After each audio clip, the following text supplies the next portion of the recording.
I saw demons before the age of 1.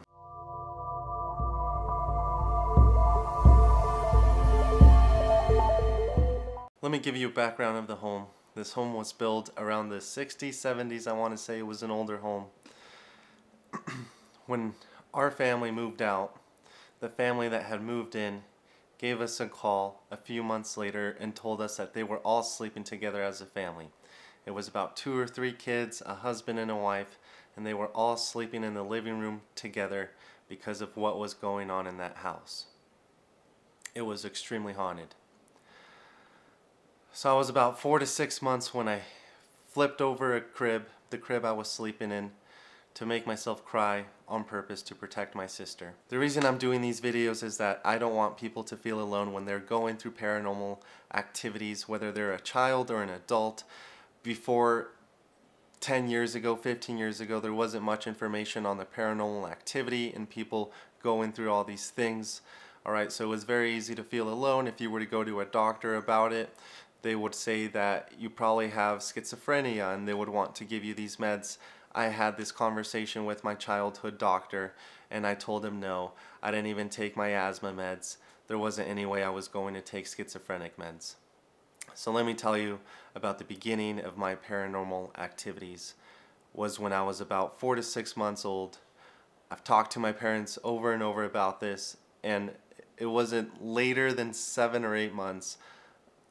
I'm pretty sure it was around 4 to 6 months when I threw myself over a crib to protect my sister. The reason I wanted to protect my sister was because almost every single night when my parents would put me to bed, as long as I was awake and could remember going to bed, them laying me down, looking at me for a couple minutes, couple seconds, and then walking away, as my sister was in a bunk bed on the bottom, sleeping in the same room as me. I remember watching them go away and just knowing that our protection was gone. Alright, that things were going to pop up. And this is because we had a doorway that I used to face. Here's my crib, here's the bunk bed where my sister was. The doorway's further up here. And that doorway would lead to the living room and just every other part of the house. It would just be the little hallway in the living room. So you could see quite a bit. I just remember at first seeing these shadows that would kind of pass by this doorway, and I knew my parents were next door. Our bedrooms were connected with another door. They were just next door, and I knew those shadows didn't belong to anyone. Well, it didn't take much time before I started trying to see what those shadows were, and it was then when I saw what was truly there, and they were demons. So it was one night, my parents had laid me down, and I was wide awake. Maybe I took a nap and it was already 12 or 1 in the morning. It wasn't too much later. I've talked to my parents about it. It wasn't much later after, maybe it was between 10 and 12. I tried looking to see what these shadows were,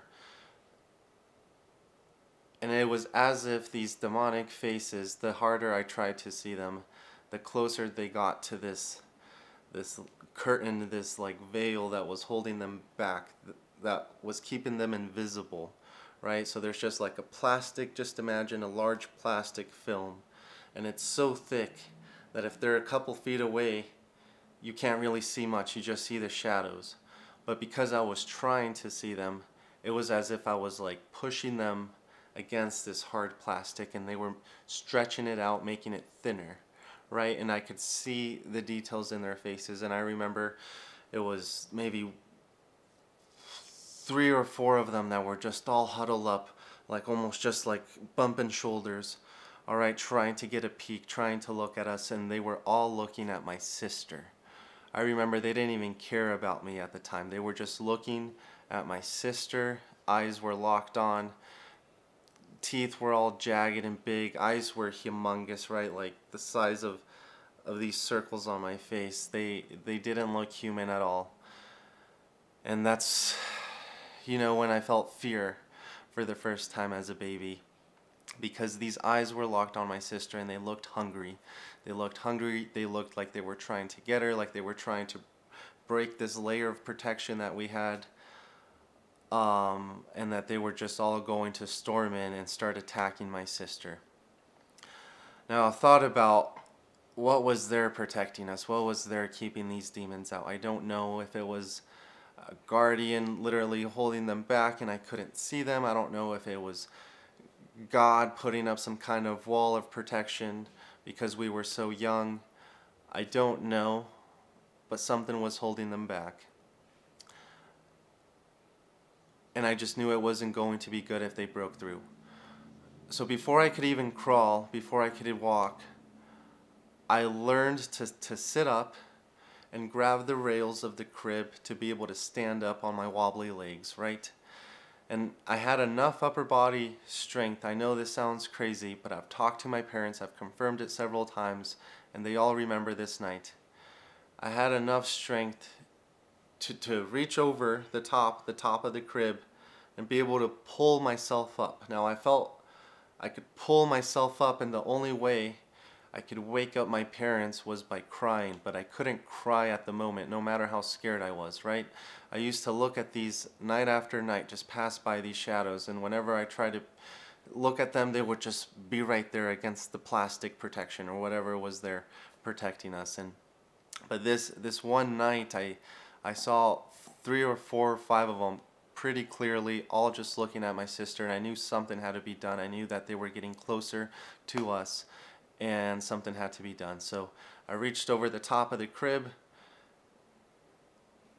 literally thinking to myself, I remember thinking, I need to make myself cry. The only way I'm going to make myself cry is by causing myself damage, or just by flipping over this crib. I'm like, if I flip over the crib and fall, I'll probably be able to cry. So I did. I grabbed the top and I flipped myself. I remember having the top of my crib on my stomach, on my chest, and just as soon as I got it on my stomach, I was then able to lean forward and flip. I basically did a front flip, but landed on my back. Luckily, I didn't land on my head or my spine or anything like that. I landed on my back, and I started crying, and that's when my parents came in.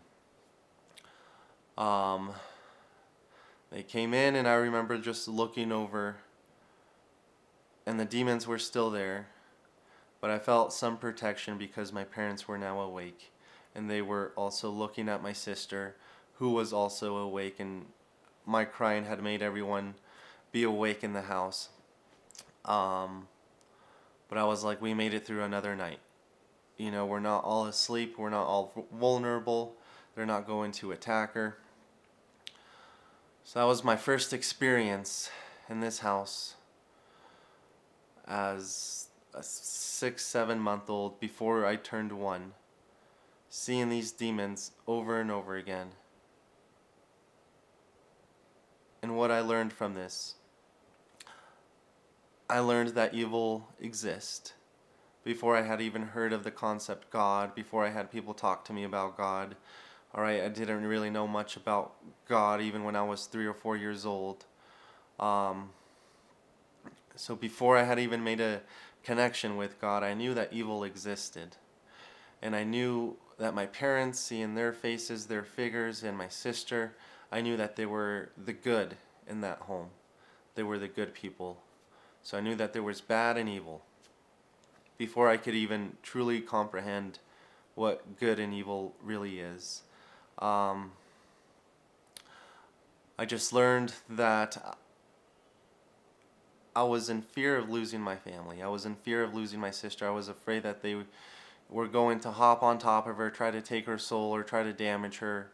Alright, I was afraid that they were going to take her into their realm, like pull her in, and that I wasn't ever going to see her again. And I wasn't so much afraid about my parents, because at the time they were like the soldiers or warriors or protectors, and I would feel comforted seeing their presence during this dark time that I was going through. So I learned the importance of family. I learned the importance of evil.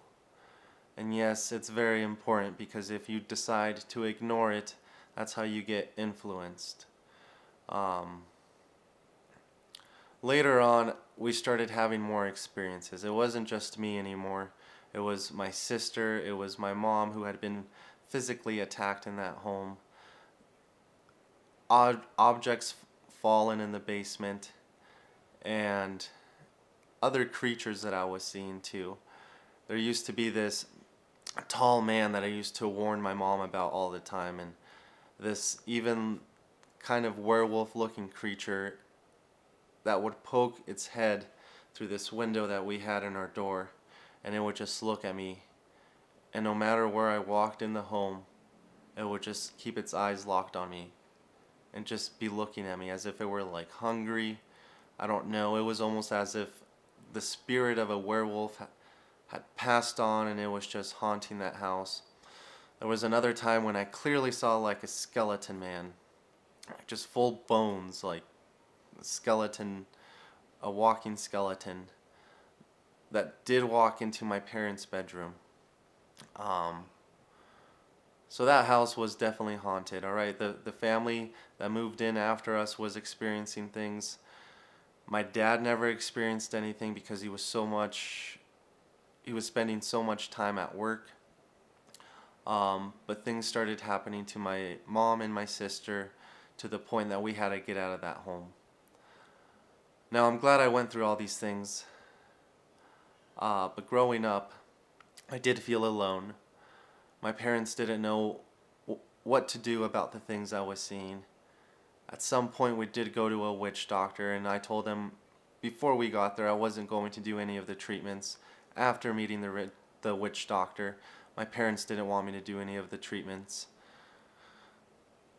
So I was alone for many years, not really knowing what to do about all this, until I started talking to other people that had been through similar stories or even worse stories of demons chasing them, influencing their siblings and teaming up with their siblings to go against them. So that was just the start of it all. If you want to hear more about that werewolf, about the tall man, about objects falling, I will be talking about all that stuff in my next video. I pretty much have paranormal stories up until this year, until last year I saw something. Basically every year I see something. Even when I thought I wasn't going to see something anymore, I still see something. It's almost like a surprise, it's almost like a calling, I don't know. But I know it's time to share these experiences with you all, so you don't feel alone and so you feel more loved, and that there's some kind of hope, some kind of hope even if you don't do any kind of treatment, and that you're strong mentally. So that's really it. If you want to watch more of these videos, stay tuned. Eventually I'll have that next video about the creatures pop up over here. And let's talk about this. Let's talk about this as a community. Tell me about your stories. Tell me about the stories you've heard from your friends and family. And let's just connect. Let's all connect on this. Much love, everybody. Until next time.